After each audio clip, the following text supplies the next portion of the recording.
Oakland's mayor back in public today for the first time since speaking out about the FBI raid on her own home. So Thao was at a meeting of the Metropolitan Transportation Commission, this happening in San Francisco, where they voted to put a $20 billion bond on the measure on the November ballot to boost affordable housing around the Bay Area. But our crew says that Thao left in the middle of the meeting without her belongings, which her aide had to come back to get. Thao refused to speak to the media today. So the FBI is also remaining tight-lipped nearly a week after the raids on the mayor's home and 3 other properties in Oakland connected to the politically influential Duong family and their recycling company, California Waste Solutions. The IRS and U.S. Postal Inspection Service were also involved in at least one of the raids. While the Postal Inspection Service has declined to comment, it is common knowledge the agency investigates crimes like mail fraud. And now our Lynn has uncovered the U.S. Postal Service that it's owed tens of thousands of dollars after delivering campaign mailers aimed at benefiting Thao when she was running for mayor.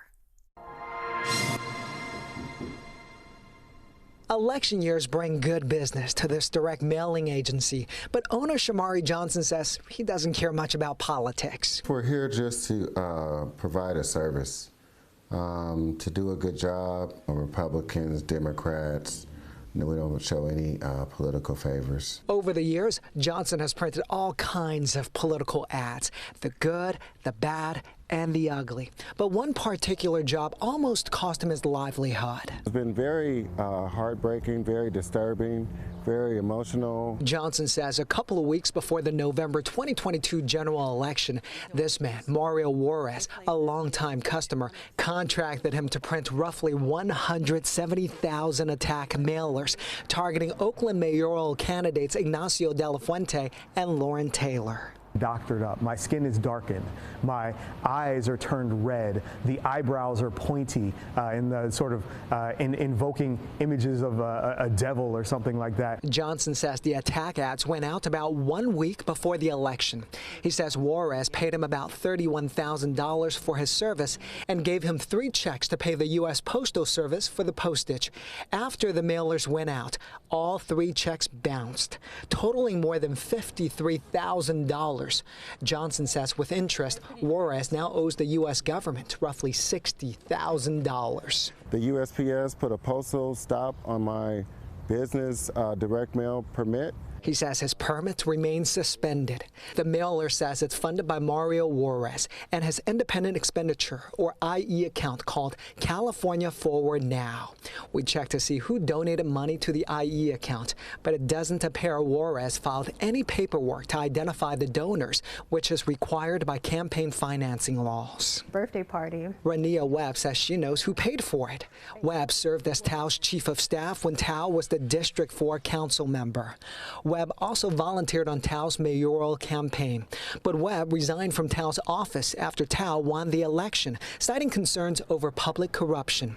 We did an extensive report on Webb's pay-to-play allegations against the mayor and her boyfriend last week. The post office is involved with this investigation because it was the mail fraud with them using the funding to get those flyers sent out. Webb says Andy Duong of California Waste Solutions was backing Thao for mayor.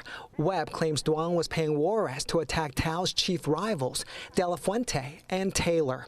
She recalled one meeting between Thao, Duong, and Juarez at a Jack London Square restaurant. Andy was like, yeah, I need to talk to you about something. And Mario was like, yeah, I need some more money. That was his exact words. And he and Shang and Mario went off to the corner, like right outside of Seabreeze, where the like Jack London little places, and they stood right there and talked for maybe like 15 minutes, and yeah.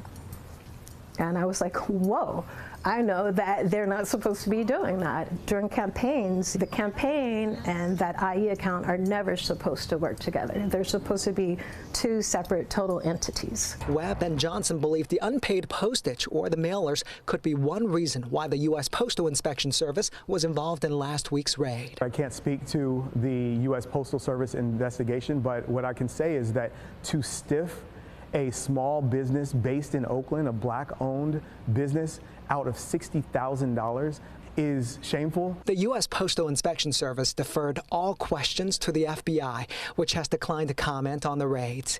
FBI investigators have not accused Thao, Duong, or Juarez of any wrongdoing.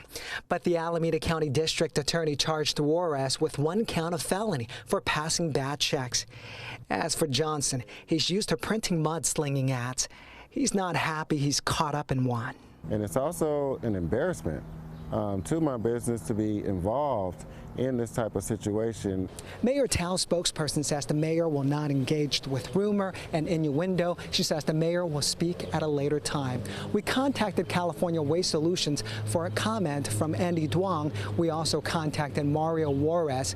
We are still waiting for their response. Lauren Taylor lost the November 2022 mayoral election by less than 700 votes to Sheng Thao. So Taylor is putting together a team to run for the mayoral seat if Thao is ousted.